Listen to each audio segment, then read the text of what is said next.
ಜಯ ರಾಮ ಜಯ ಜಯ ರಾಮ.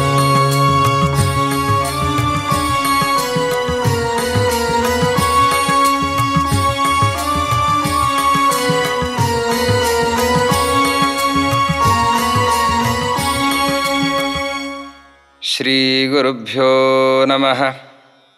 ಕಪಿಕಟಕಧುರೀಣಃ ಕಾರ್ಮುಕನ್ಯಸ್ತಬಾಣಃ ಕ್ಷಪಿತದಿತಿಜಸೈನ್ಯಃ ಕ್ಷತ್ರಿಯೇಷ್ವಗ್ರಗಣ್ಯಃ ಜಲಧಿರಚಿತಸೇತುರ್ಜಾನಕೀತೋಷಹೇತುಃ ಪಥಿ ಪಥಿ ಗುಣಸಾಂದ್ರಃ ಪಾತು ಮಾಂ ರಾಮಚಂದ್ರಃ. ಜ್ಞಾನಗಮ್ಯದಿಂದ ನಿರಂತರ ಜ್ಞಾನ ಕಾರ್ಯಗಳು ನಡೀತಾ ಇವೆ. ಇವತ್ತು ಅಯೋಧ್ಯೆಯಲ್ಲಿ ನಡೀತಾ ಇರುವ ರಾಮಪ್ರತಿಷ್ಠೆಯ ನಿಮಿತ್ತದಿಂದ ಇಡೀ ರಾಷ್ಟ್ರ ರಾಮಪ್ರತಿಷ್ಠೆಯ ಉತ್ಸವವನ್ನು ಆಚರಿಸ್ತಾ ಇದೆ. ಇದೊಂದು ದೀಪಾವಳಿಯ ಮಹೋತ್ಸವ ಎಂಬುದಾಗಿ ನಮ್ಮ ಪ್ರಧಾನಮಂತ್ರಿಗಳು ಇಡೀ ರಾಷ್ಟ್ರಕ್ಕೆ ಕರೆ ಕೊಟ್ಟಿದ್ದಾರೆ. ಮನೆ ಮನೆಗಳಲ್ಲಿ ದೀಪಾವಳಿಯ ಮಹೋತ್ಸವದಂತೆ ದೀಪಗಳನ್ನು ಬೆಳಗಿ, ಕೆಲವರು ರಾಮನಾಮಗಳನ್ನು ಜಪಿಸಿ, ಇನ್ನು ಕೆಲವರು ರಾಮ ಮಂತ್ರದಿಂದ ಹೋಮವನ್ನು ಮಾಡಿ, ಇನ್ನು ಕೆಲವರು ಬೀದಿ ಬೀದಿಗಳನ್ನು ಪುಷ್ಪಗಳಿಂದ ಅಲಂಕಾರಗೊಳಿಸಿ, ರಂಗವಲ್ಲಿಯಿಂದ ಅಲಂಕಾರಗೊಳಿಸಿ ರಾಮ ಪ್ರತಿಷ್ಠೆಯ ಉತ್ಸವವನ್ನು ಅಯೋಧ್ಯೆಯಲ್ಲಿ ಮಾತ್ರ ಅಲ್ಲ, ಇಡೀ ಭಾರತ ಇದನ್ನು ಆಚರಿಸ್ತಾ ಇದೆ. ಇಂತಹ ಒಂದು ಅದ್ಭುತವಾದ, ರೋಮಾಂಚಕಾರಿಯಾದ, ದೈವಿಕವಾದ ಸನ್ನಿವೇಶದಲ್ಲಿ ನಾವೆಲ್ಲರೂ ಕೂಡ ಸೇರಿದ್ದೇವೆ. ಈ ಸಂದರ್ಭದಲ್ಲಿ ನಿಮಗಾಗಿ ಜ್ಞಾನಗಮ್ಯದಿಂದ ಶ್ರೀರಾಮನ ಗುಣಚಿಂತನೆಯ ಸಂವಾದ ರೂಪವಾದ ವಿಶಿಷ್ಟ ಕಾರ್ಯಕ್ರಮ ನಿಮ್ಮ ಮುಂದೆ ಪ್ರಸ್ತುತವಾಗ್ತಾ ಇದೆ.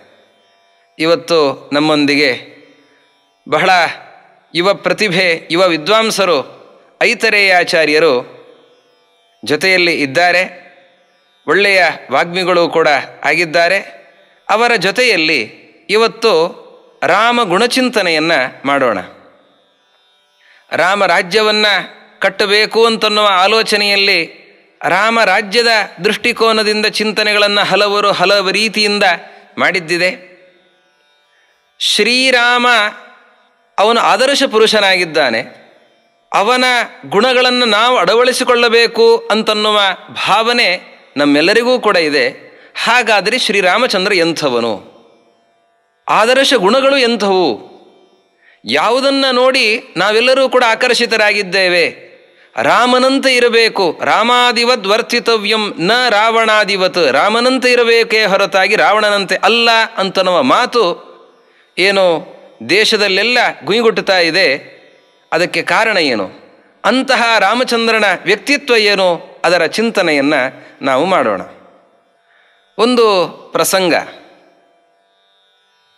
ಶ್ರೀರಾಮಚಂದ್ರ, ಸುಗ್ರೀವ, ಅಂಗದ, ಹನುಮಂತ ಮೊದಲಾದ ಎಲ್ಲ ಕಪಿವೀರರು, ಜಾಂಬವಂತ ಮೊದಲಾದ ಕರಡಿ ಜಾತಿಯವರು, ರಾಮ ಲಕ್ಷ್ಮಣರು ಎಲ್ಲರೂ ಕೂಡ ಸೇತುವೆಯ ನಿರ್ಮಾಣದ ಮೊದಲು ಸಮುದ್ರದ ದಡದಲ್ಲಿ ಬಂದು ಸೇರಿದ್ದಾರೆ. ಸೇತುವೆ ನಿರ್ಮಾಣ ಇನ್ನು ಮೇಲೆ ಆಗಬೇಕು. ಆ ಸಂದರ್ಭದಲ್ಲಿ ವಿಭೀಷಣ ರಾವಣನನ್ನು ತಿರಸ್ಕರಿಸಿ, ದುಷ್ಟನಾದ ನಿನ್ನ ಜೊತೆಯಲ್ಲಿ ನಾನು ಇರೋದಿಲ್ಲ ಅಂತ ಅವನನ್ನು ತಿರಸ್ಕರಿಸಿ, ರಾವಣನ ಜೊತೆಯೂ ಇಲ್ಲದೇನೆ, ಕಾಡಿಗೂ ಹೋಗದೇನೆ ಧೈರ್ಯದಿಂದ ಶ್ರೀರಾಮಚಂದ್ರನ ಬಳಿಗೆ ಬರ್ತಾನೆ. ಕಪಿಗಳು ಕಂಡ ಮೊದಲ ರಾಕ್ಷಸ ವಿಭೀಷಣ. ರಾಕ್ಷಸರ ಜೊತೆಯಲ್ಲಿ ಯುದ್ಧ ಮಾಡಬೇಕು ಅಂತನೋ ಪರಮೋತ್ಸಾಹ ಎಲ್ಲ ಕಪಿಗಳಿಗೆ. ಅವರು ಕಂಡದ್ದು ಮೊದಲು ವಿಭೀಷಣನನ್ನು. ವಿಭೀಷಣನ ಪರಿಸ್ಥಿತಿ ಏನಾಗಿರಲಿಕ್ಕಿಲ್ಲ. ಅವನನ್ನು ನೋಡ್ತಾ ಇದ್ದಂತೆಯೇ ಕಪಿಗಳೆಲ್ಲರೂ ಕೂಡ ಕೈಯಲ್ಲಿ ಸಿಕ್ಕಿರುವ ಮರಗಳನ್ನು ಎತ್ತುಕೊಂಡಿದ್ದಾರೆ, ಕಲ್ಲು ಬಂಡೆಗಳನ್ನು ಎತ್ತುಕೊಂಡಿದ್ದಾರೆ. ಅವುಗಳನ್ನು ವಿಭೀಷಣನ ಮೇಲೆ ಹಾಕ್ತಾ ಇದ್ದಾರೆ. ವಿಭೀಷಣ ಅವುಗಳನ್ನು ತಡೆಯುತ್ತಾ ಸೌಮ್ಯವಾಗಿ ಆಕಾಶದಲ್ಲಿ ನಿಂತು ಮಾತನಾಡ್ತಾ ಇದ್ದಾನೆ. ನಾನು ಶ್ರೀರಾಮಚಂದ್ರನನ್ನು ನೋಡೋದಕ್ಕೆ ಅಂತ ಬರ್ತಾ ಇದ್ದೇನೆ, ಅವನ ಭೇಟಿಗಾಗಿ ಬರ್ತಾ ಇದ್ದೇನೆ ಅಂತ ಹೇಳ್ತಾನೆ. ಸರಿ, ವಿಭೀಷಣ ರಾಮಚಂದ್ರನ ಬಳಿಗೆ ಬಂದ. ಸುಗ್ರೀವ ತಡೆದಿದ್ದಾನೆ ಎಲ್ಲ ಕಪಿಗಳನ್ನು. ವಿಭೀಷಣ ರಾಮಚಂದ್ರನ ಬಳಿಗೆ ಬಂದ. ಬಂದಾಗ ವಿಭೀಷಣ ಹೇಳಿಕೊಳ್ತಾನೆ, ರಾವಣ ಮಾಡಿದ್ದು ಅಪರಾಧ, ನಾನು ಇದಕ್ಕೆ ವಿರೋಧವನ್ನು ಮೊದಲೂ ಮಾಡಿದ್ದೆ, ಈಗಲೂ ಮಾಡಿದ್ದೇನೆ. ಈಗ ಪ್ರತಿಭಟನೆಯನ್ನು ಮಾಡಿ ಅವನ ಜೊತೆಯಲ್ಲಿ ವಿರೋಧವನ್ನು ಕಟ್ಟಿಕೊಂಡು ಅವನನ್ನು ತಿರಸ್ಕರಿಸಿ ನಾನು ಬಂದಿದ್ದೇನೆ. ರಾಮನ ಪಾದಗಳಿಗೆ ಶರಣಾಗತನಾಗಿದ್ದೇನೆ. ನಾನು ರಾಮಚಂದ್ರನನ್ನು ಪ್ರಭುವನ್ನಾಗಿ ಸ್ವೀಕರಿಸ್ತಾ ಇದ್ದೇನೆ. ರಾಮಚಂದ್ರ ನಮ್ಮನ್ನು ಸ್ವೀಕರಿಸಬೇಕು ಅಂತ ವಿಭೀಷಣ ವಿನಯಪೂರ್ವಕವಾಗಿ ತನ್ನ ವಿನಂತಿಯನ್ನು ಮುಂದಿಡ್ತಾನೆ. ಆಗ ರಾಮಚಂದ್ರ ಒಮ್ಮೆ ಎಲ್ಲರ ಕಡೆ ನೋಡ್ತಾನೆ. ನಿಮ್ಮ ಅಭಿಪ್ರಾಯಗಳೇನು ಅದನ್ನು ತಿಳಿಸಿ ಅಂತ. ಸುಗ್ರೀವ, ಅಂಗದ, ಜಾಂಬವಂತ ಹೀಗೆ ಹಲವರು ತಮ್ಮ ಅಭಿಪ್ರಾಯಗಳನ್ನು ವ್ಯಕ್ತಪಡಿಸ್ತಾರೆ. ಅದರಲ್ಲಿ ಪ್ರತಿಯೊಬ್ಬರೂ ಹೇಳಿದ್ದು ಕೂಡ ವಿಭೀಷಣನನ್ನು ಸ್ವೀಕಾರ ಮಾಡೋದು ಸರಿಯಲ್ಲ. ಶತ್ರು ಪಕ್ಷದಿಂದ ಬಂದವನು, ಗುಪ್ತಚರನಾಗಿರುವ ಸಾಧ್ಯತೆ ಇದೆ. ನಮ್ಮ ಪಕ್ಷದಲ್ಲಿದ್ದು ಇಲ್ಲಿಯ ರಹಸ್ಯಗಳನ್ನು ತೆಗೆದುಕೊಂಡು ಹೋಗಿ ರಾವಣನಿಗೆ ತಿಳಿಸುವ ಸಾಧ್ಯತೆಗಳಿವೆ. ನಮ್ಮೊಳಗೆ ಇದ್ದು ನಮ್ಮಲ್ಲೇ ಕಲಹವನ್ನು ಹಚ್ಚುವ ಸಾಧ್ಯತೆ ಇದೆ. ನಮ್ಮಲ್ಲೇ ಕೆಲವು ತೊಂದರೆಗಳನ್ನು ಉಂಟು ಮಾಡುವ ಸಾಧ್ಯತೆ ಇದೆ.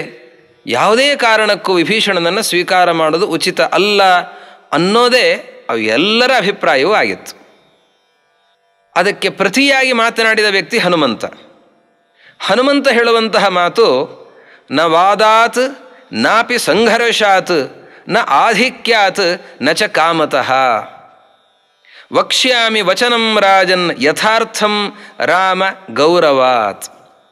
ಈ ಮಾತು ಬಹಳ ಸುಂದರವಾದ ಮಾತು, ವಾಲ್ಮೀಕಿಗಳ ಮಾತು. ರಾಮ ಗೌರವಾತ್, ರಾಮ ಗೌರವಾತ್ ಎರಡೂ ರೀತಿಯಲ್ಲಿ ಅರ್ಥ ಚಿಂತನೆ ಮಾಡಬಹುದು. ರಾಮನ ಮೇಲಿರುವ ಗೌರವದಿಂದ ನಾನು ಮಾತನಾಡ್ತೇನೆ ಹೊರತಾಗಿ ಮಾತನಾಡುವ ತೀಟೆಯಿಂದ ಮಾತನಾಡ್ತಾ ಇಲ್ಲ. ಅವರೇನೋ ಮಾತಾಡ್ತಾ ಇದ್ದಾರೆ, ಅದಕ್ಕೆ ಪ್ರತಿಯಾಗಿ ಮಾತನಾಡಬೇಕು ಅಂತನ್ನುವ ನನ್ನ ನಾಲಿಗೆಯ ಚಾಪಲ್ಯದಿಂದ ನಾನು ಮಾತನಾಡ್ತಾ ಇಲ್ಲ, ಉದ್ಧಟತನದಿಂದ ಮಾತನಾಡ್ತಾ ಇಲ್ಲ. ನಾನು ಮಾತಾಡ್ತಾ ಇರೋದು ರಾಮನ ಬಗ್ಗೆ ಇರುವ ಗೌರವದಿಂದ ಸರಿಯಾದ ಮಾತನ್ನು ಆಡ್ತಾ ಇದ್ದೇನೆ. ರಾಮ, ಹೇ ರಾಮಚಂದ್ರನೇ, ಗೌರವಾತ್ ವಿಷಯ ಗೌರವದಿಂದ, ಇಲ್ಲಿರುವಂತಹ ವಿಷಯದಲ್ಲಿ ಗೌರವ ಇದೆ, ಮಹತ್ವ ಇದೆ, ಅದಕ್ಕಾಗಿ ನಾನು ಮಾತನಾಡ್ತೇನೆ ಅಂತ ಹನುಮಂತ ಹೇಳ್ತಾನೆ.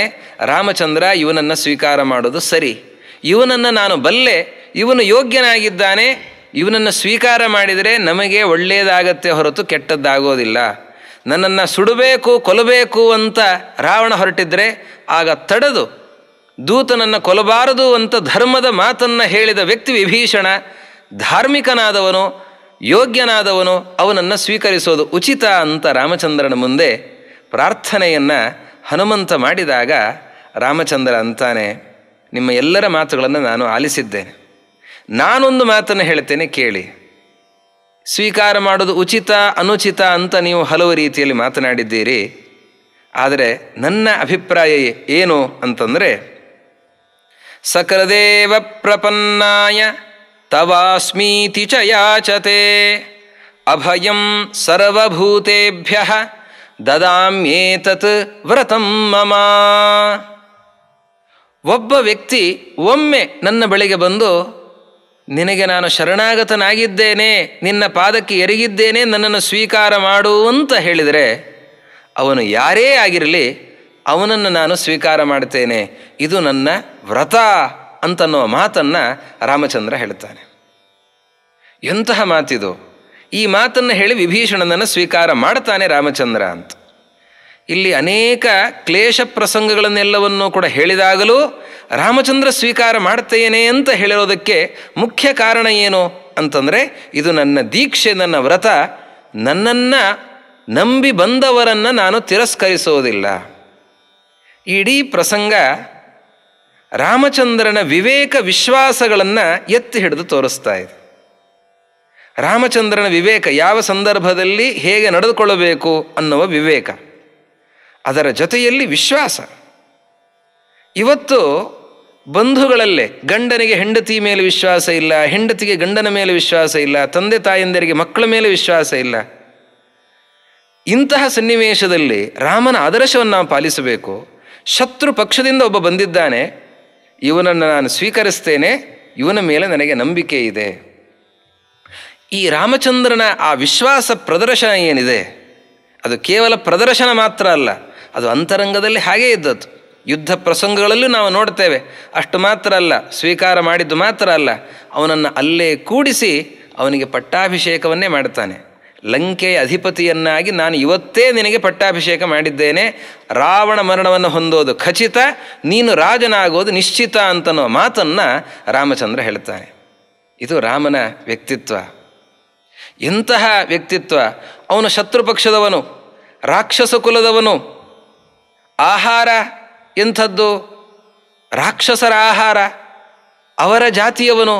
ಅಂಥವನು ಬಂದರೆ ರಾಮಚಂದ್ರ ಶರಣಾಗತನಾಗಿದ್ದಾನೆ ಅಂತನ್ನುವ ಕಾರಣಕ್ಕೆ ಸ್ವೀಕಾರ ಮಾಡ್ತಾನಲ್ಲ, ಎಂತಹ ಅದ್ಭುತನಾದಂತಹ ವ್ಯಕ್ತಿ ರಾಮಚಂದ್ರ. ಈ ವಿವೇಕ ವಿಶ್ವಾಸಗಳನ್ನು ನಾವು ಹೇಗೆ ರೂಢಿಸಿಕೊಳ್ಳಬೇಕು ಅನ್ನೋದನ್ನು ರಾಮಚಂದ್ರ ತೋರಿಸಿದ್ದಾನೆ. ಈ ಆದರ್ಶವನ್ನು ನಾವು ಪಾಲಿಸೋಣ. ಪೂಜ್ಯರಾದ ವೆಂಕಟೇಶಾಚಾರ್ಯರು ರಾಮನ ಒಂದು ಒಳ್ಳೆಯ ಅದ್ಭುತವಾದ ವ್ಯಕ್ತಿತ್ವವನ್ನು ನಮ್ಮ ಮುಂದೆ ಚಿತ್ರಿಸಿಕೊಟ್ಟಿದ್ದಾರೆ. ಹೀಗೇ ನೋಡ್ತಾ ಹೋದರೆ ರಾಮಾಯಣ ಪ್ರಸಂಗದಲ್ಲಿಯೇ ರಾಮದೇವರ ಎಷ್ಟು ಆದರ್ಶಗಳು ನಮ್ಮ ಕಣ್ಣು ಮುಂದೆ ಬರುತ್ತೆ ಅಂದರೆ ಒಂದಲ್ಲ ಎರಡಲ್ಲ. ಪ್ರಾಯ ನಾವು ಜೀವನ ಇಡೀ ಈ ದಿಕ್ಕಿನಲ್ಲಿ ಶ್ರಮಪಟ್ಟರೂ ಪ್ರಭು ಶ್ರೀರಾಮಚಂದ್ರ ದೇವರು ತೋರಿಸಿದಂತಹ 4 ಆದರ್ಶ ಗುಣಗಳನ್ನು ನಾವು ಅಳವಡಿಸಿಕೊಳ್ಳಿಕ್ಕೆ ಸಾಧ್ಯ ಇಲ್ವೇನೋ ಅನ್ನುವಷ್ಟು ಉದಾತ್ತವಾದ ವ್ಯಕ್ತಿತ್ವ, ಚಾರಿತ್ರ್ಯ ಶ್ರೀರಾಮಚಂದ್ರ ದೇವರದ್ದು. ಮತ್ತೊಂದು ಪ್ರಸಂಗವನ್ನು ರಾಮಾಯಣ ಉಲ್ಲೇಖ ಮಾಡುತ್ತೆ. ದಶರಥ ಮಹಾರಾಜ, ಅವನು ಬಹಳ ವರ್ಷ ರಾಜ್ಯಭಾರ ಮಾಡಿದವ. ಅಯೋಧ್ಯೆಯ ಪೌರರನ್ನು ತುಂಬ ಚೆನ್ನಾಗಿ ತನ್ನ ಮಕ್ಕಳಂತೆ ಅವರನ್ನು ಪ್ರೀತಿಯಿಂದ ಸಂರಕ್ಷಣೆ ಮಾಡಿದವ. ಇಂಥ ದಶರಥ ಮಹಾರಾಜನಿಗೆ ಅನ್ನಿಸಿದೆ ಒಮ್ಮೆ, ಇನ್ನು ನನ್ನ ರಾಜ್ಯಭಾರ ಸಾಕು, ರಾಮಚಂದ್ರನನ್ನು, ಹಿರಿಯ ಮಗನಾದ ಶ್ರೀರಾಮಚಂದ್ರನನ್ನು ನಾನೀಗ ಪಟ್ಟದಲ್ಲಿ ಕೂಡಿಸುವ ನಿರ್ಧಾರವನ್ನು ಕೈಗೊಳ್ಳಬೇಕು ಅಂತ ನಿಶ್ಚಯ ಮಾಡಿದ ದಶರಥ ಎಲ್ಲ ಸಾಮಂತರನ್ನು, ಮಾಂಡಲಿಕರನ್ನು, ಪುರ ಪ್ರಮುಖರನ್ನು ಕರೆದು ಒಂದು ಸಭೆ ಏರ್ಪಾಡು ಮಾಡಿ ಅವನು ಕೇಳ್ದ, ನಾನು ಹೀಗೊಂದು ನಿರ್ಣಯವನ್ನು ಮಾಡಬೇಕು ಅಂತಿದ್ದೇನೆ. ನಿರ್ಣಯ ಮಾಡಿದ್ದೇನೆ ಅಂತ ಹೇಳಲಿಲ್ಲ ಆತ, ಹೀಗೊಂದು ನಿರ್ಧಾರವನ್ನು ಕೈಗೊಳ್ಳಬೇಕು ಅಂತಿದ್ದೇನೆ. ಏನು ನಿರ್ಧಾರ? ನಾನು ನನ್ನ ಅಧಿಕಾರವನ್ನು ನನ್ನ ಮಗನಾದ ಶ್ರೀರಾಮಚಂದ್ರನಿಗೆ ಕೊಟ್ಟು ನಾನು ವಾನಪ್ರಸ್ಥಾಶ್ರಮಕ್ಕೆ ಹೊರಡೋದು ಅನ್ನುವ ನಿರ್ಧಾರವನ್ನು ಕೈಗೊಳ್ಳಬೇಕು ಅಂತಿದ್ದೇನೆ. ತಮ್ಮ ಅಭಿಪ್ರಾಯ ಏನು? ಆತ ನಿಜವಾಗಿ ರಾಜ, ನಿಮ್ಮನ್ನೇನು ಕೇಳೋದು, ನನ್ನ ಪಾಡಿಗೆ ನಾನು ಮಾಡ್ತೇನೆ ಅಂತ ಹೊರಡಲಿಲ್ಲ. ರಾಜನಾದರೂ ಪ್ರಜೆಗಳ ಅಭಿಪ್ರಾಯಕ್ಕನುಗುಣವಾಗಿ ರಾಜ್ಯದ ಅಧಿಕಾರವನ್ನು ಹಸ್ತಾಂತರ ಮಾಡಬೇಕು ಅನ್ನುವ ಕಾರಣಕ್ಕೆ ಪ್ರಜೆಗಳನ್ನು ಹೀಗೆ ಕೇಳಿದರೆ, ಇಷ್ಟು ವರ್ಷದಿಂದ ಸಾವಿರಾರು ವರ್ಷ ರಾಜ್ಯಭಾರ ಮಾಡಿದವ, ಅವನ ಮನಸ್ಸಿನಲ್ಲಿ ಪ್ರಾಯ ಹೀಗೊಂದು ಆಲೋಚನೆ ಇದ್ದಿರಬಹುದು. ಬೇಡ ರಾಜ, ನೀನೇ ನಮ್ಮ ರಾಜನಾಗಿ ಮುಂದುವರಿ, ಶ್ರೀರಾಮ ಇನ್ನೂ ತುಂಬ ಚಿಕ್ಕವ, ಅವನಿಗೀಗಲೇ ಅಧಿಕಾರ ಕೊಟ್ಟರೆ ನಮ್ಮನ್ನೆಲ್ಲ ಚೆನ್ನಾಗಿ ನೋಡ್ಕೊಳ್ತಾನೋ ನೋಡ್ಕೊಳ್ಳಲ್ವೋ, ಇಷ್ಟು ವರ್ಷದಿಂದ ನೀನು ಭಾಳ ಚೆನ್ನಾಗಿ ನೋಡ್ಕೊಂಡಿದ್ದಿ, ನೀನು ನಮ್ಮ ರಾಜನಾಗಿರು ಅಂತ ಹೀಗೆ ಯಾರಾದರೂ ಒಬ್ಬರು ಹೇಳ್ತಾರೆ ಅನ್ನುವ ಭಾವನೆ ಇದ್ದಿತ್ತೋ ಏನೋ. ಆದರೆ ಆ ಪಟ್ಟಣ ಪ್ರಮುಖರಂತಾರೆ, ರಾಜ ಇದು ಕೇಳೋ ವಿಷಯವಾ, ನೀನು ಯಾವಾಗ ರಾಮದೇವರನ್ನು ಪಟ್ಟದಲ್ಲಿ ಕೂಡಿಸ್ತೀನಿ ನಾವು ಕಾಯ್ತಾ ಇದ್ದೇವೆ ಅಂದ್ಬಿಟ್ರಂತೆಲ್ಲ.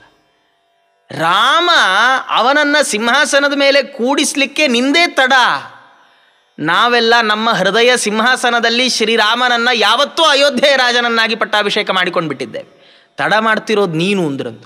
ದಶರಥನ ಗಾಬರಿ, ಅಲ್ಲ ಯಾಕೆ ಹೀಗಂದ್ರಿ? ಅವ್ರು ಹೇಳ್ತಾರೆ, ರಾಮ ಅಂದರೆ ಎಂಥದ್ದು, ಕೆಲವರಿಗೆಲ್ಲ ಹೆಸರಿಡ್ತಾರೆ, ಇಟ್ಟ ಹೆಸರು ಯಾಕಿಟ್ರು ಅಂತ ತಲೆ ಜಚ್ಕೊಳ್ಬೇಕಾದ ಪರಿಸ್ಥಿತಿ. ಆದರೆ ಅದು ಯಾವ ಶುಭ ಗಳಿಗೆಯಲ್ಲಿ ದಶರಥ ಮಹಾರಾಜ ವಸಿಷ್ಠಾದಿ ಪ್ರಮುಖರನ್ನು ಕರೆಯಿಸಿ ಇವನಿಗೆ ಶ್ರೀರಾಮ ಅಂತ ನಾಮಕರಣ ಮಾಡಿದ್ದಾನಲ್ಲ, ಪಟ್ಟಣಿಗರಂತಾರೆ ಇವನು ನಿಜವಾಗಿ ರಾಮ, ಎಲ್ಲರಿಗೆ ಆನಂದವನ್ನು ನೀಡ್ತಾನೆ, ಎಲ್ಲರ ಆನಂದದಲ್ಲಿ ತನ್ನ ಆನಂದವನ್ನು ಕಾಣ್ತಾನೆ. ಇಂಥ ಜನಾನುರಾಗಿ ರಾಮ ಅಂತ ಹೇಳುತ್ತೆ ರಾಮಾಯಣ. ಶ್ರೀರಾಮ ಎಂದಿಗೂ ತಾನೊಬ್ಬ ರಾಜಕುವರ, ಮುಂದೆ ಸಿಂಹಾಸನದ ಮೇಲೆ ಕೂತುಕೊಳ್ಳುವವ ಅನ್ನುವ ಭಾವನೆಯನ್ನೇ ತೋರ್ಪಡಿಸಿದವನಲ್ಲ. ಎಲ್ಲಿ ಜನ ಇದ್ದಾರೆ ಅಲ್ಲಿ ರಾಮಚಂದ್ರ ಹೊರಟು ಬಿಡ್ತಾ ಇದ್ದ. ದಿನಾ ಪುರ ಪ್ರದಕ್ಷಿಣೆ ಮಾಡೋದಂತ, ಎಲ್ಲೆಲ್ಲಿ ಯಾವುದು ಮನೆ ದಾರಿಯಲ್ಲಿ ಸಿಗತ್ತೆ ಆ ಮನೆ ಒಳಗೆ ಹೋಗಿ ಕೂತ್ಕೊಳ್ಳೋದು, ಮನೆಯಲ್ಲಿರುವ ಪ್ರತಿಯೊಬ್ಬರ ಯೋಗಕ್ಷೇಮವನ್ನು ವಿಚಾರಿಸೋದು. ಅಯೋಧ್ಯೆಯ ಪ್ರಜೆಗಳು ಹೇಳ್ತಾರೆ, ರಾಮಚಂದ್ರ ದೇವರಿಗೆ ನಮ್ಮ ಊರಲ್ಲಿರೋ ಪ್ರತಿಯೊಂದು ಮನೆ ಹೆಸರು ಗೊತ್ತು, ಪ್ರತಿಯೊಬ್ಬ ಸದಸ್ಯನ ಹೆಸರು ಗೊತ್ತು. ರಾಜನಿಗೆ ಬೇಕಾದ ದೊಡ್ಡ ಅರ್ಹತೆ ಏನು, ನಾಯಕನಿಗಿರಬೇಕಾದ ದೊಡ್ಡ ಗುಣ ಏನು? ಇವತ್ತಿಗೆ ನಮ್ಮ ದೇಶದಲ್ಲಿ ಬಹಳಷ್ಟು ಮಂದಿ ನಾಯಕರು ಅಂತ ಕರೆಸಿಕೊಳ್ಳುವ ಉಮೇದಿನದಲ್ಲಿದ್ದಾರೆ, ಕರೆಸಿಕೊಳ್ತಾ ಇದ್ದಾರೆ. ನಾಯಕನಿಗಿರಬೇಕಾದ ಗುಣ ಯಾವುದು?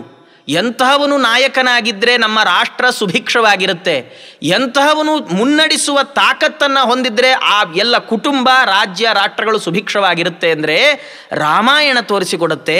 ಯಾವಾತ ಪ್ರತಿಯೊಬ್ಬರನ್ನು ರಾಮನಂತೆ ಕಾಣ್ತಾನೋ ಅಂಥವ ಮುನ್ನಡೆಸುವ ಹೊಣೆಯನ್ನು ಹೊತ್ತಾಗ ರಾಜ್ಯ ಚೆನ್ನಾಗಿರುತ್ತೆ. ಹೀಗೆ ರಾಮನನ್ನು ರಾಜ್ಯದಲ್ಲಿ ಕೂಡಿಸಬೇಕು, ಸಿಂಹಾಸನದಲ್ಲಿ ಕುಳ್ಳಿರಿಸಬೇಕು ಅಂತ ಎಲ್ಲ ಪಟ್ಟಣಿಗರು ಹೇಳಿದರು. ದಶರಥನೂ ನಿಶ್ಚಯ ಮಾಡಿಕೊಂಡ. ಇನ್ನೇನು ಕೂಡಿಸಬೇಕು ಅನ್ನುವ ಹೊತ್ತಿಗೆ ಕೈಕೇಯಿ ಮುನಿಸ್ಕೊಂಡ್ಬಿಟ್ಲು.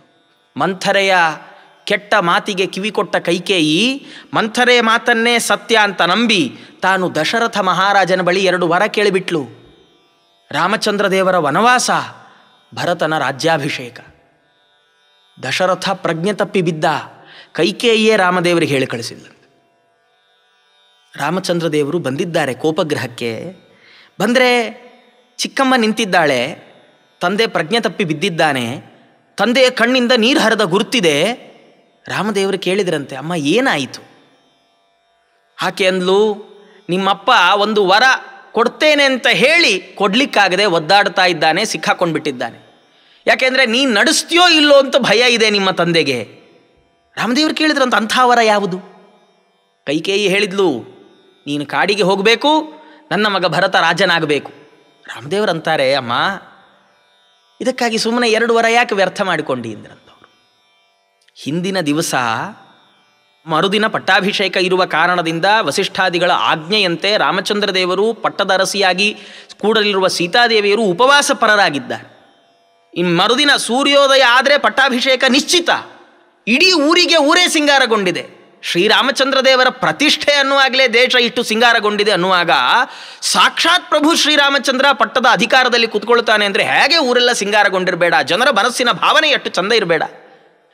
ರಾತ್ರಿ ಕರೆದು ಕೈಕೇಯಿ ಅಂದ್ಲು, ನೀ ಕಾಡಿಗೆ ಹೋಗಬೇಕು. ರಾಮದೇವರು ಎಷ್ಟು ಅದ್ಭುತ ಮೇರು ವ್ಯಕ್ತಿತ್ವ ರಾಮದೇವರದ್ದು.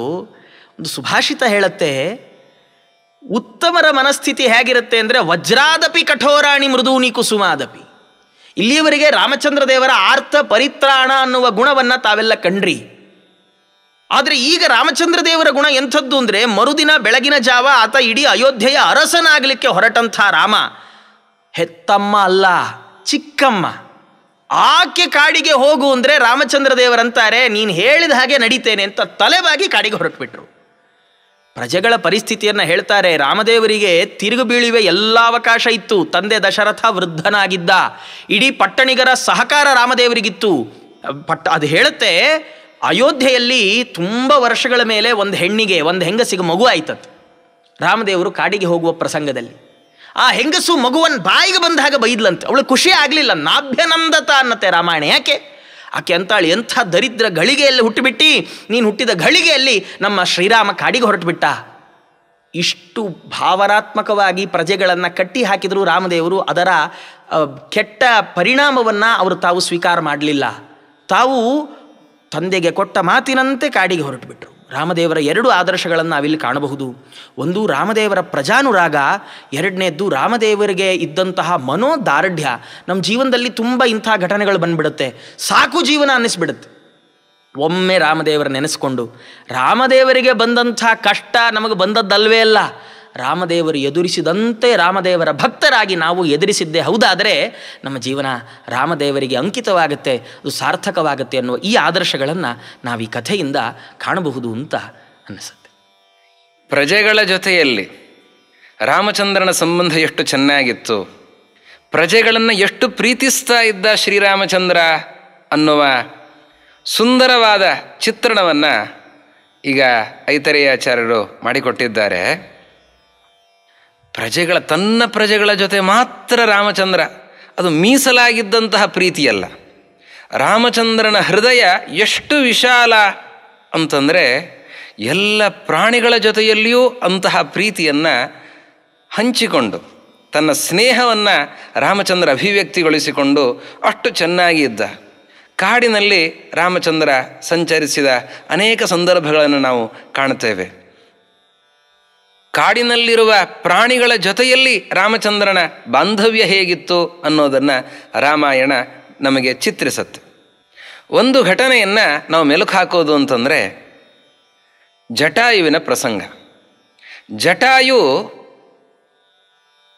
ಸೀತೆಗಾಗಿ, ಸೀತೆಯ ರಕ್ಷಣೆಗೋಸ್ಕರ ರಾವಣನ ಜೊತೆಯಲ್ಲಿ ಹೋರಾಟವನ್ನು ಮಾಡಿ ಪ್ರಾಣವನ್ನು ಕಳೆದುಕೊಳ್ಳುವಂತಹ ಪ್ರಸಂಗ.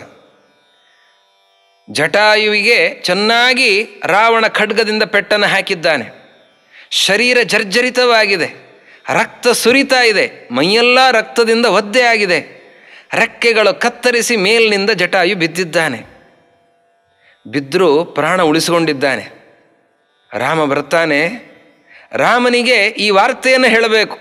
ಅಯೋಗ್ಯನಾಗಿರುವ ರಾವಣ ಸೀತಾಪಹಾರವನ್ನು ಮಾಡಿದ್ದಾನೆ ಅಂತನ್ನೋ ವಾರ್ತೆಯನ್ನು ರಾಮನಿಗೆ ಹೇಳಬೇಕು ಅನ್ನೋದಕ್ಕೋಸ್ಕರ ಪ್ರಾಣವನ್ನು ಆ ಚಡಪಡಿಕೆಯಲ್ಲೂ ಕೂಡ ಉಳಿಸಿಕೊಂಡು ಕಾಪಾಡಿಕೊಂಡು ಬಂದಿದ್ದಾನೆ ಜಟಾಯು.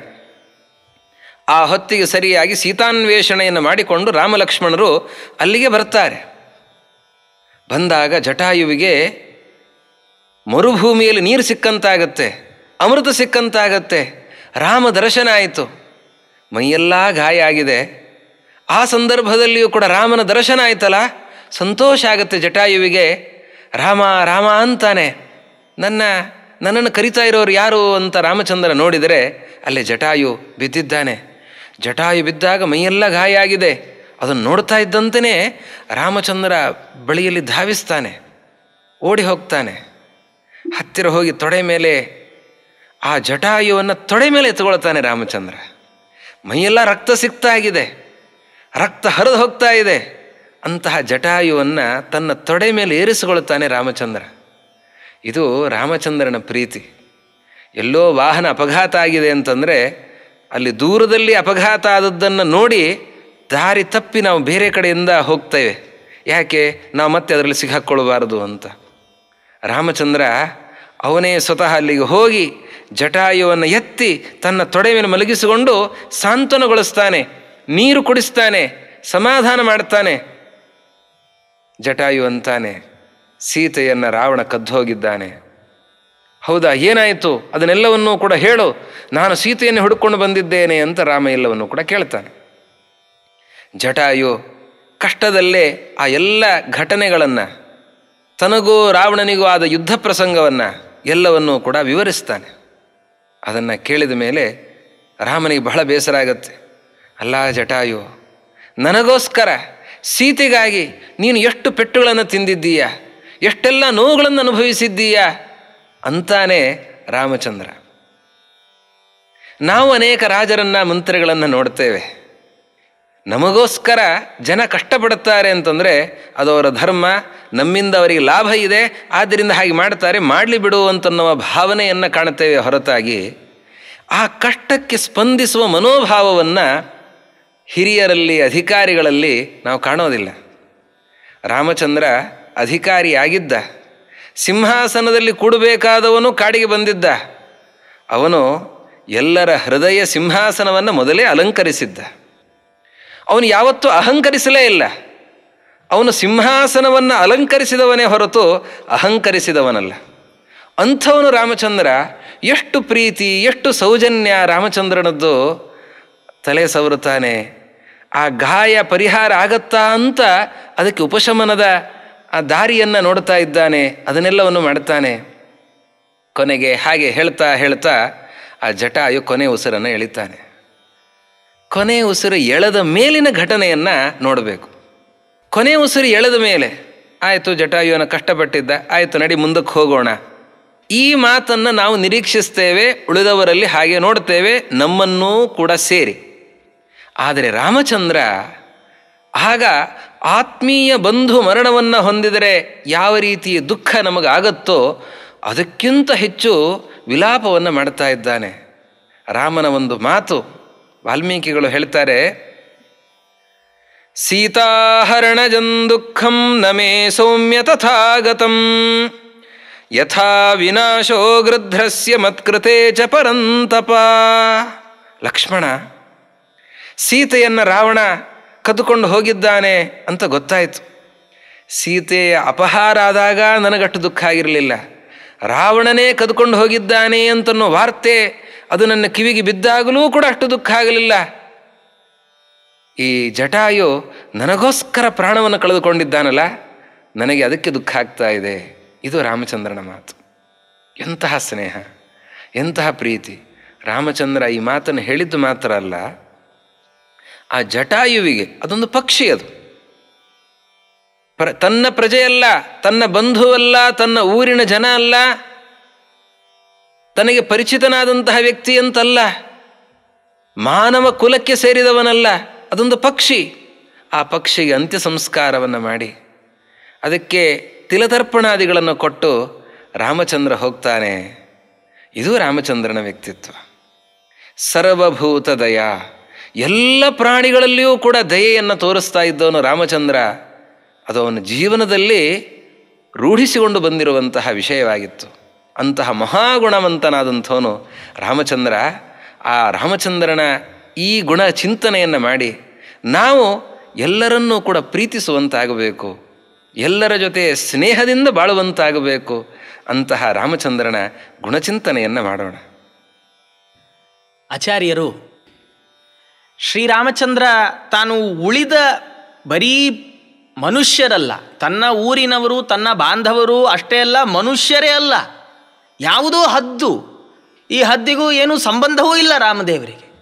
ಆದರೆ ಆ ಪ್ರಸಂಗವನ್ನು ಕಣ್ಣಿಗೆ ಕಟ್ಟುವಂತೆ ವರ್ಣನೆ ಮಾಡಿದ್ದಾರೆ. ರಾಮದೇವರು, ನನ್ನ ತಂದೆ ದಶರಥನಿಗೆ ಔರ್ಧ್ವದೈಹಿಕ ಕ್ರಿಯೆಗಳನ್ನು ನಾನು ಮಾಡಲಿಕ್ಕೆ ಆಗಲಿಲ್ಲ, ಆದರೆ ಜಟಾಯು ನನ್ನ ತಂದೆಗೆ ಸಮ, ಅಲ್ಲಿ ಮಾಡಲಿಕ್ಕಾಗದೇ ಇರೋದನ್ನು ಇಲ್ಲಿ ಮಾಡ್ತೇನೆ ಅಂತ ಹೇಳಿ ಔರ್ಧ್ವದೈಹಿಕ ಕ್ರಿಯೆಗಳನ್ನು ಮಾಡಿದ ಅನ್ನುವ ಆ ವಿಷಯವನ್ನು ತುಂಬ ಮನಮುಟ್ಟುವಂತೆ ವರ್ಣನೆ ಮಾಡಿದ್ದಾರೆ. ಇಂಥದ್ದೇ ಇನ್ನೊಂದು ಪ್ರಸಂಗವನ್ನು ರಾಮಾಯಣ ಉಲ್ಲೇಖ ಮಾಡುತ್ತೆ. ಇವತ್ತಿನ ಸಮಾಜ ಹೇಗಿದೆ ಅಂದರೆ, ಮೊದಲು ಅದನ್ನು ನೋಡಿ ಮತ್ತೆ ಈ ಕಥೆಗೆ ನಾವು ಬರೋಣ. ನಾವು ಯಾವುದೋ ಒಬ್ಬ ವ್ಯಕ್ತಿ ನಮಗೇನೋ ಅಪಕಾರ ಮಾಡಿದರೆ ಅವನು ನಮಗೆ ಜೀವನ ಇಡೀ ಕೆಟ್ಟವನು.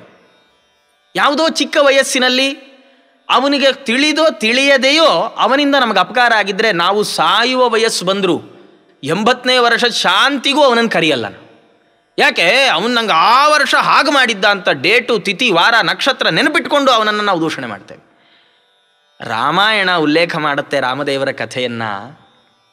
ರಾಮದೇವರು ವಾಲಿಯನ್ನು ಸಂಹಾರ ಮಾಡಿದರು, ರಾಮದೇವರು ರಾವಣನನ್ನು ಸಂಹಾರ ಮಾಡಿದರು.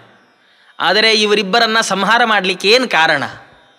ಸುಮ್ಮನೆ ರಾಮಾಯಣ ಯಾರಾದರೂ ಸುಮ್ಮನೆ ಮಕ್ಕಳಿಗೆ ಹೇಳೋ ಹಾಗೆ ಕಥೆ ಹೇಳೋದನ್ನು ಕೇಳಿಬಿಟ್ರೆ ನಮಗನ್ಸತ್ತೆ ರಾಮದೇವರಿಗೆ ಸುಗ್ರೀವನಿಂದ ಸಹಾಯ ಆಗಬೇಕಿತ್ತು. ಆದ ಕಾರಣಕ್ಕಾಗಿ ಸುಗ್ರೀವನ ಆಪೋಸಿಷನ್ ಆದಂತಹ ವಾಲಿ ಅವನನ್ನು ಕೊಂದುಬಿಟ್ರು. ಸ್ವಾರ್ಥ ಇದೆ ರಾಮದೇವರಿಗೆ. ಇನ್ನು ರಾವಣನನ್ನು ಯಾಕೆ ಕೊಂದರು ಅಂದರೆ ಹೆಂಡ್ತಿನ ಕರ್ಕೊಂಡು ಹೋಗ್ಬಿಟ್ಟಾರೆ, ಅದಕ್ಕೆ ಯಾಕೆ ಬಿಡ್ತಾರೆ, ಅದಕ್ಕೆ ಕೊಂದರು, ಹೀಗನ್ನಿಸತ್ತೆ ನಮಗೆ.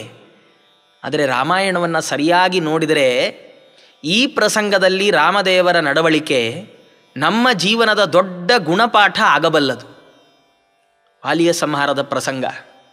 ರಾಮದೇವರು ಮರೆಯಲ್ಲಿ ನಿಂತು ಹನುಮಂತ ದೇವರ ಕೈಯಲ್ಲಿ ಸುಗ್ರೀವ ಮಾಲೆ ಹಾಕಿಸಿಕೊಂಡು ಹೋದ ನಂತರದಲ್ಲಿ ಮರೆಯಲ್ಲಿ ನಿಂತು ತಾವು ಬಾಣಪ್ರಯೋಗವನ್ನು ಮಾಡಿ ವಾಲಿಯನ್ನು ಸಂಹಾರ ಮಾಡಿದರು. ಸಂಹಾರ ಮಾಡಿ ಎದುರು ನಿಂತಾಗ ವಾಲಿ ಸಿಟ್ಟು ಬಂತಂತ ವಾಲಿಗೆ. ಯಾಕೆಂದರೆ ವಾಲಿ ಒಬ್ಬ ಮಹಾಯೋದ್ಧ ಆತ. ಅವನಿಗೆ ಎಷ್ಟು ಪರಾಕ್ರಮ ಇತ್ತು ಅಂದರೆ ರಾವಣನನ್ನು ತಾನು ತನ್ನ ಕೈಯಲ್ಲಿ ಸಿಕ್ಕಾಕಿಸಿಕೊಂಡು 4 ದಿಕ್ಕಿನ ಸಮುದ್ರಗಳನ್ನು ತಿರುಗಿ ಸಾಯಂ ಸಂಧ್ಯೆಯನ್ನು ಮಾಡಿಕೊಂಡು ಬಂದಂಥ ಮಹಾಯೋದ್ಧ, ಮಹಾಬಲಶಾಲಿ. ಅವನಿಗೆ ಬಹಳ ಸಿಟ್ಟು ಬಂತು. ಅದ್ಯಾಕೆ ನೀನು ನನ್ನನ್ನು ಮರೆಯಲ್ಲಿ ನಿಂತು ಕೊಂದಿ? ನಾನು ನಿನಗೇನು ಅಪಕಾರ ಮಾಡಿದ್ದೆ ಅಂತ ಹೇಳಿ ನನ್ನ ಮೇಲೆ ನೀನು ಮರೆಯಲ್ಲಿ ನಿಂತು ಬಾಣ ಬಿಟ್ಟು? ಹೀಗೆಲ್ಲ ಅನೇಕ ಪ್ರಶ್ನೆಗಳನ್ನು ವಾಲಿ ಶ್ರೀರಾಮಚಂದ್ರ ದೇವರಿಗೆ ಮಾಡೋ ಕಾಲಕ್ಕೆ ಶ್ರೀರಾಮಚಂದ್ರ ದೇವರು ನಿಜವಾಗಿ ಸ್ವಾರ್ಥಪರಾಯಣರು ಅನ್ನೋದೇ ಆಗಿದ್ದರೆ ಅವರು ಮುಂದೆ ಬರೋ ಅನಿವಾರ್ಯತೆಯೇ ಇರಲಿಲ್ಲ. ವಾಲಿಯ ಸಂಹಾರ ಆಗಬೇಕಾದದ್ದು ಸುಗ್ರೀವನಿಗೆ ಬೇಕಾಗಿತ್ತು, ಅದನ್ನು ನಾನು ಮಾಡಿಕೊಡ್ತೇನೆ ಅನ್ನೋದಾಗಿದ್ದರೆ ಮರೆಯಲ್ಲೇ ನಿಂತು ಬಾಣ ಬಿಟ್ಟು ತಂಪಾಡಿಗೆ ತಾವು ಹೊರಡ್ಬೋದಿತ್ತು. ಆದರೆ ರಾಮದೇವರು ಎದುರಿಗೆ ಬಂದು ನಿಂತು ವಾಲಿ ಕೇಳಿದ ಎಲ್ಲ ಪ್ರಶ್ನೆಗಳಿಗೆ ಉತ್ತರ ಕೊಡ್ತಾರೆ ರಾಮದೇವ್. ನಿನ್ನನ್ನು ನಾನು ಮರೆಯಲ್ಲಿ ನಿಂತು ಕೊಂದದ್ದಕ್ಕೆ ಕಾರಣ ಏನು? ವಾಲಿ ಹೇಳುವಾಗ ಹೇಳ್ತಾನೆ, ನಾನು ಭಕ್ಷ್ಯ ತಿನ್ನಲಿಕ್ಕೆ ಯೋಗ್ಯವಾದ ಪ್ರಾಣಿ ಅಲ್ಲ, ನನ್ನನ್ನು ಮರೆಯಲ್ಲಿ ನಿಂತು ಕೊಲ್ಲಿಕ್ಕೆ ಏನು ಕಾರಣ ಇದ್ದೀತು? ರಾಮದೇವರಂತಾರೆ, ನೀನು ಪ್ರಾಣಿ ಹೌದೋ ಅಲ್ವೋ? ನೀನು ಪ್ರಾಣಿ ಅನ್ನೋದಾದರೆ ನಿನ್ನನ್ನು ಪ್ರಾಣಿಯನ್ನು ಹೇಗೆ ಸಂಹಾರ ಮಾಡಬೇಕೋ ಹಾಗೆ ಕೊಂದಿದ್ದೇನೆ, ನನ್ನ ಧರ್ಮ ನಾನು ಬಿಡಲಿಲ್ಲ. ಇನ್ನು ನೀನು ಪ್ರಾಣಿ ಅಲ್ಲ, ನಿನಗೆ ವಿವೇಕ ಇದೆ ಅನ್ನೋದಾದರೆ ನೀನು ವಿವೇಕಿಗಳು ಮಾಡಬಾರದ ತಪ್ಪನ್ನು ನೀ ಮಾಡಿದೀಯ, ಅದರಿಂದಾಗಿ ರಾಜಧರ್ಮದಂತೆ ನಿನ್ನನ್ನು ಶಿಕ್ಷೆಗೊಳಪಡಿಸಿದ್ದೇನೆ. ಶಿಕ್ಷೆಗೊಳಪಡಿಸುವಾಗ ಜಡ್ಜು ನೇಣು ಹಾಕಿ ಅಂತ ಗಲ್ಲು ಶಿಕ್ಷೆಯನ್ನು ಜಾರಿ ಮಾಡಿದ್ರೆ, ನನಗೆ ನೇಣು ಹಾಕುವಾಗ ಕುತ್ತಿಗೆಗೆ ಹಗ್ಗ ಬಿದ್ದರೆ ತುಂಬ ಭಯ ಆಗುತ್ತೆ, ತಲೆ ಕೆಳಗೆ ಮಾಡಿ ನೇಣು ಹಾಕಿ ಅಂತ ಯಾರು ಕೇಳಿಯಾರೆ? ಶಿಕ್ಷೆ ಹೇಗೆ ಬೇಕಾದ್ರೂ ಕೊಡ್ಬೋದು, ಅದು ಶಿಕ್ಷೆ ಕೊಡುವವನ ಅಧಿಕಾರ, ರಾಜನ ಅಧಿಕಾರ ಅದು.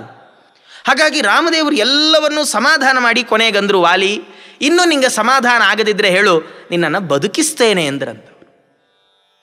ಎಷ್ಟು ಅದ್ಭುತ ರಾಮದೇವರ ಈ ವ್ಯಕ್ತಿತ್ವ ಅಂದರೆ, ನಿನ್ನನ್ನು ಬದುಕಿಸ್ತೇನೆ.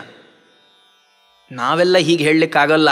ಯಾರಿಗೋ ಹೊಡೆದು ನಿನಗೆ ತುಂಬ ಬೇಜಾರಾಗಿದ್ದರೆ ಹೇಳು, ಆ ನೋವನ್ನು ವಾಪಸ್ ತೊಗೊಳ್ತೀನಿ, ಹೇಳೋಕ್ಕಾಗುತ್ತೆ?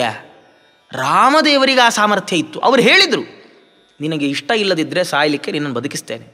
ವಾಲಿ ಎಷ್ಟು ಅದ್ಭುತವಾಗಿ ರಾಮದೇವರ ಮಾತಿನಿಂದ ಪ್ರಭಾವಿತನಾದ ಅಂದರೆ, ವಾಲಿ ಅಂತಾನೆ, ಸ್ವಾಮಿ ನಿನ್ನನ್ನು ನೋಡ್ತಾ ನೋಡ್ತಾ ಪ್ರಾಣ ಬಿಡುವಂತಹ ಈ ಯೋಗ ಎಷ್ಟು ಮಂದಿಗೆ ಸಿಕ್ಕಿತು? ಹೋಗಲಿ, ನನ್ನನ್ನು ನೀನೀಗ ಬದುಕಿಸಿದಿ, ನಾಳೆ ದಿನ ನನ್ನ ಪ್ರಾಣೋತ್ಕ್ರಮಣದ ಸ್ಥಿತಿಯಲ್ಲಿ ನಿನ್ನ ರೂಪ ನನ್ನ ಕಣ್ಮುಂದೆ ಬರುತ್ತೆ ಅಂತ ನಿಶ್ಚಯ ಇದೆಯಾ? ಬೇಡ, ನಿನ್ನ ರೂಪ ಇಲ್ಲಿರುವಾಗಲೇ ನಾ ಪ್ರಾಣ ಬಿಡ್ತೇನೆ ಅಂತ ಪ್ರಾಣ ಬಿಟ್ಟ.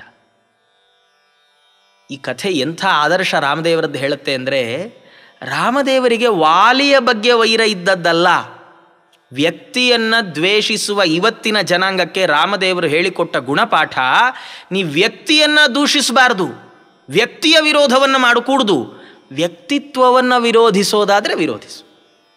ಪೇಜಾವರ ಹಿರಿಯ ಶ್ರೀಪಾದರು, ವಿಶ್ವೇಶತೀರ್ಥ ಶ್ರೀಪಾದರು ಯಾವಾಗಲೂ ಹೇಳ್ತಾ ಇದ್ರು, ನಮಗೆ ತುಂಬ ಜನದ ಜೊತೆಗೆ ಸೈದ್ಧಾಂತಿಕ ಭಿನ್ನಾಭಿಪ್ರಾಯ ಇದೆ, ಅಂದ ಮಾತ್ರಕ್ಕೆ ನಾವು ಅವರ ವಿರೋಧಿಗಳಲ್ಲ ಅಂತ ಹೇಳೋರು. ನಮಗೆ ಅವರಿಗೆ ಯಾವುದೋ ಒಂದು ವಿಷಯದಲ್ಲಿ ವಿರೋಧ ಇದೆ, ಅಂದ ಮಾತ್ರಕ್ಕೆ ಅವ್ರು ಮಾಡಿದ್ದೆಲ್ಲ ತಪ್ಪು ಅಂತ ನಾನು ಹೇಳೋಲ್ಲ. ರಾಮದೇವರ ಗುಣ ಇದು. ವಾಲಿಯ ಜೊತೆ ವಿರೋಧ ಇದ್ದದ್ದಲ್ಲ ರಾಮದೇವರಿಗೆ, ವಾಲಿಯ ಗುಣಗಳ ಬಗ್ಗೆ ವಿರೋಧ ಇದ್ದು. ರಾವಣನನ್ನು ಮುಂದೆ ಸಂಹಾರ ಮಾಡ್ತಾರೆ ರಾಮದೇವರು. ಸಂಹಾರ ಮಾಡೋ ಕಾಲಕ್ಕೂ ರಾವಣ ಯುದ್ಧದಲ್ಲಿ ಬಂದು ನಿಂತಾಗ ರಾಮದೇವರಾಡುವ ಮಾತು, ರಾವಣ ಇನ್ನೂ ಸಮಯ ಮೀರಲಿಲ್ಲ, ಈಗಲೂ ಸೀತಾದೇವಿಯರನ್ನು ನನಗೆ ಅರ್ಪಣೆ ಮಾಡಿ ನನಗೆ ಶರಣಾಗು, ನಾನು ನಿನ್ನನ್ನು ಬಿಡ್ತೇನೆ. ಯಾಕೆ? ಆಚಾರ್ಯ ಈಗಾಗಲೇ ಹೇಳಿದರು, ಅಭಯಂ ಸರ್ವಭೂತೇಭ್ಯೋ ದದಾಮಿ ತದ್ವ್ರತಂ ಮಮ, ಶರಣಾಗು, ನಾನು ನಿನ್ನನ್ನು ಕ್ಷಮಿಸ್ತೇನೆ. ರಾವಣ ಒಪ್ಪಲಿಲ್ಲ. ರಾಮದೇವರು ರಾವಣನನ್ನು ವಾಪಸ್ ಕಳಿಸಿದ್ರಂತೆ. ಹಾಗಾದರೆ ನೀ ಯುದ್ಧ ಮಾಡೋದೇ ನಿಶ್ಚಯ ಅಂತ ಆದರೆ, ಏನನ್ನಾದರೂ ಅನುಭವಿಸಬೇಕು ಅಂತ ಬಾಕಿ ಉಳಿಸ್ಕೊಂಡಿದ್ರೆ ಅನುಭವಿಸಿ ಬಾ ಅಂತ ಕಳಿಸಿದ್ರು. ಹೀಗೆ ಯಾರು ಸೆಕೆಂಡ್ ಚಾನ್ಸ್ ಕೊಡ್ತಾರೆ? ಎರಡನೇ ಅವಕಾಶ. ಇಷ್ಟೆಲ್ಲ ಆಗಿ ರಾವಣ ಸತ್ತ. ರಾವಣ ಸತ್ತ ಮೇಲೆ ರಾಮದೇವರು ವಿಭೀಷಣನಿಗೆ ಅಂದ್ರಂತೆ, ತಮ್ಮನಾಗಿ ನಿನ್ನ ಜವಾಬ್ದಾರಿ ಅಂತ್ಯಕ್ರಿಯೆ ಮಾಡು. ವಿಭೀಷಣ ಅಂದ, ಅಯ್ಯೋ ಸ್ವಾಮಿ ಖಂಡಿತ ಮಾಡಲಾರೆ, ನಿನ್ನನ್ನು ದ್ವೇಷಿಸಿದವನನ್ನು ನನ್ನ ಅಣ್ಣ ಅಂತ ಕರ್ಕೊಳ್ಳೋದೇ ನನಗೆ ದೊಡ್ಡ ದೌರ್ಭಾಗ್ಯ. ಹಾಗಿರೋ ಸಂದರ್ಭದಲ್ಲಿ ಅವನಿಗೆ ಮೃತ ಸಂಸ್ಕಾರವನ್ನು ಮಾಡು ಅಂತ ಹೇಳ್ತೀಯಲ್ಲ ಸ್ವಾಮಿ, ಇದು ಎಲ್ಲಿಯಾದರೂ ಉಚಿತವೇ? ರಾಮದೇವರಂದು, ಬದುಕಿರುವಾಗ ಇದೆಲ್ಲ ಮಾತಾಡಬಹುದು, ಒಮ್ಮೆ ಸತ್ತ ಅಂದರೆ ಇದು ಯಾವುದನ್ನು ಪರಿಗಣನೆ ಮಾಡಲಿಕ್ಕೆ ಬರೋಲ್ಲ. ನಿನ್ನ ಅಣ್ಣ, ನೀನು ಸಂಸ್ಕಾರ ಮಾಡಬೇಕಾದ ಕರ್ತವ್ಯ, ಸಂಸ್ಕಾರ ಮಾಡು ಅಂತ ಹೇಳಿ ವಿಭೀಷಣನ ಕೈಯಲ್ಲಿ ಸಂಸ್ಕಾರ ಮಾಡಿಸಿದ್ದಾರೆ ರಾವಣನಿಗೆ ರಾಮಚಂದ್ರ ದೇವರು.